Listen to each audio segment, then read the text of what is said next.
Republican lawmaker is now calling for congressional hearings to investigate why the U.S. military has rescinded 2 invitations to conservative Christian leaders in recent months. Ah, yes. Congressional hearings to find out why they took back the invitations to Christian leaders when it's talking about the military. That's a great way to spend our time, energy, and money. That's really what's important, is finding out why we don't have more Jesus in our military. Last week we heard about Franklin Graham losing his invitation to the National Day of Prayer. And in February, it was Tony Perkins, the president of the Family Research Council. He was supposed to speak at the National Prayer Luncheon at Andrews Air Force Base. That invitation, although it got less coverage, was also revoked. And now some are saying this is all because of the men's politics. Just once, I would like Fox News to name names instead of just saying, some are saying, or we've been hearing, and making up all this bullshit. But of course it has to do with their politics and their religion, and the fact that, you know, this isn't an army for Jesus or an army for Christianity. I'm guessing there are not nearly as many Muslim speakers or Muslim parishioners or whatever you want to fucking call them in the military. You understand where the problem is coming in? You see, we had 8 years of George W. Bush, woohoo, Jesus. Well, it's not like that anymore, so get the fuck used to it. Tony Perkins joins me live. All right, Tony, so this is so interesting because you've got one conservative Republican from Georgia now wants congressional hearings, saying first Franklin Graham last week was booted. He had his invitation revoked. You in February had your invitation revoked. And some said it's because of the positions that you've taken that oppose President Obama's policies. Do you believe that? Well, it does appear that under this administration, the DOD is being turned into the Department of Disinvitation for Conservative Christians. Yeah, you so funny, boy.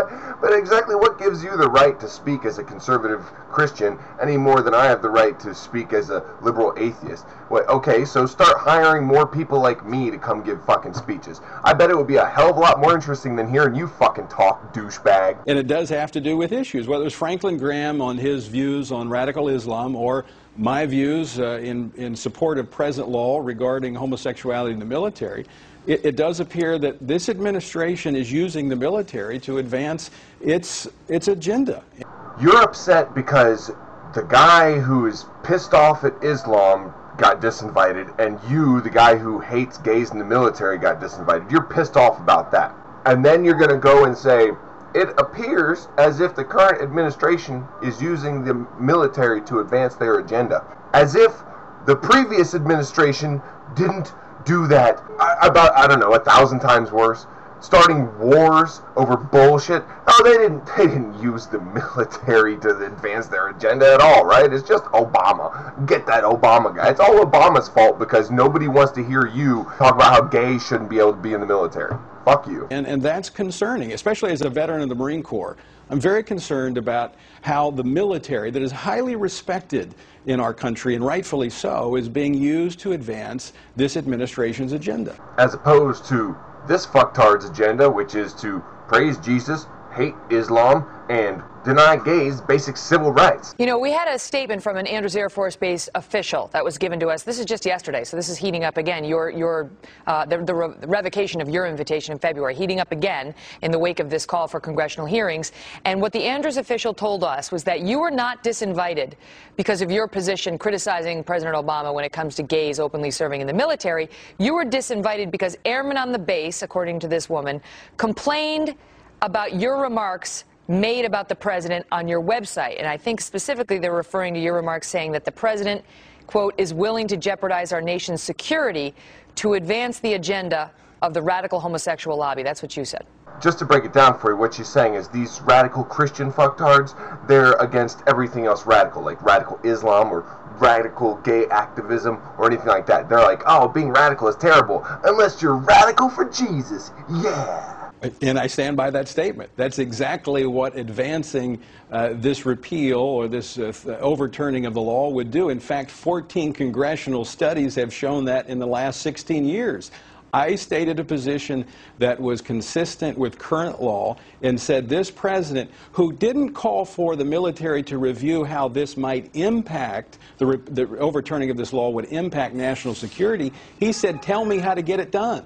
I want it done, and that's what the Secretary of Defense has said. So, yes, I stand by that statement, and the disinvitation came 2 days after that statement. But she says that was coincidental, and what in fact happened was that airmen complained. They're supposed to be apolitical at Andrews Air Force Base, and she says that some complained and said that they would not attend the prayer luncheon if you were the guest speaker because of those comments. Megan, I talked to the chaplain there on the base after the invitation was rescinded, because I wanted to know what was going on, because the homosexual community is very active in doing phone trees like that.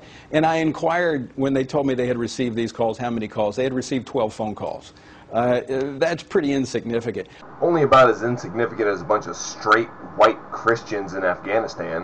What's happened is that this environment of political correctness is enveloping our military. There's fear among chaplains, there's fear among officers to offend those higher up who are taking their orders from the White House. So what is your point exactly? That they shouldn't be fearful of offending anyone? They should just say whatever they want? Be like, fags go to hell? Ha ha, you shouldn't be able to serve in the military. You shouldn't be able to get married. You shouldn't be able to do anything. Ha ha. I shouldn't worry about pissing off any of them fags. And while I'm at it, you know, fuck them niggers too. Did I offend anybody? Well, I hope not. Fuck you. So this is further evidence, what we saw last week with Franklin Graham. And that's why Congressman Kingston calling for this hearing, I think, is justified. The military should not be used to advance a political agenda, whether it's right or left. Motherfucker, you are using the military to advance your agenda. That's all you're bitching about right now. It's because they wouldn't let you go speak at a luncheon because you're a conservative Christian that hates fucking gays. You see, you're trying to advance your agenda of being a conservative Christian who hates gays, and that's what you speak about, and you stand by your words. That's what you said fucking earlier. Oh, you shouldn't be used to, you know, do the left or the right. Okay, well in that case, just accept that they didn't want you to fucking talk and shut your goddamn mouth. Don't sit there and say that you support someone that wants congressional hearings over this stupid bullshit so we can all waste more time, energy, and money over something that's not in fucking important. The military is there to fight and win wars, and they do a darn good job of it when the politicians stay out of the way. Who do you think starts the wars, you ignorant prick? When you were I'm supposed very to concerned. When you were supposed to show up at Andrews Air Force Base, Tony, were you going to make comments about the president or about politics, or was it strictly about prayer? Not at all. I was called, I mean, look, as a veteran, as an ordained minister, I often speak to members of the military, or I did, in groups like this, and my message was a scriptural message based upon the greatest commandment, to love thy neighbor as thyself. Oh, sweet fucking irony.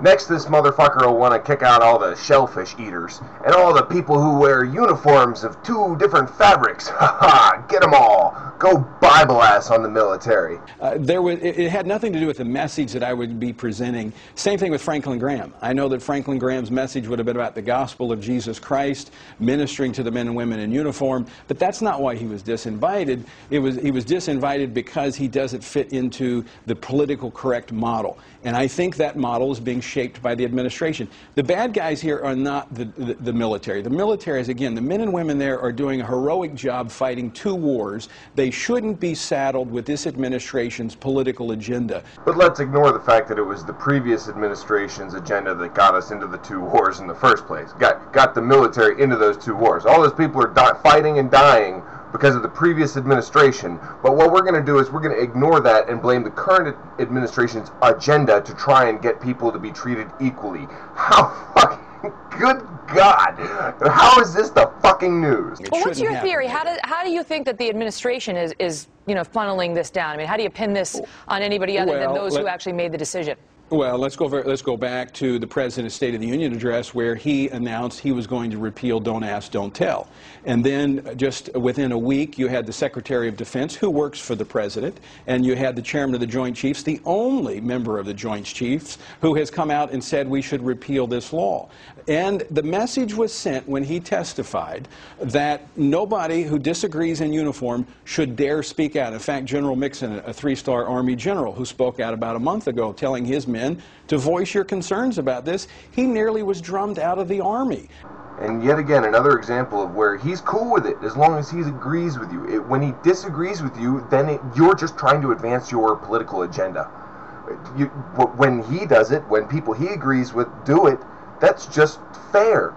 That's just the way it should be, right? The double standard and the hypocrisy are fucking like, I mean, they smack you right in the fucking face. After a distinguished career because he dared challenge the administration on their policy. I got to go, but It's I want to ask you clear. one other question, because this Andrews Air Force Base official also pointed out that you haven't been boycotted. In fact, you've been invited to speak at an upcoming Air Force Chaplains Summit this fall, and that you've accepted. So, you know, her point is you haven't been. That was verbally extended. I have not seen the formal invitation. I'm hoping it comes, and I will be there if I can. Congratulations to Fox News and Tony Perkins for being the biggest drama queens of the fucking day. Making it out like it's some kind of huge deal that, what, you got disinvited to this one fucking thing, but you've already been invited to speak at the same fucking base in the near future. When you douchebags actually cover the news, I'll actually start caring whether it's fair and balanced. Cocktopus out.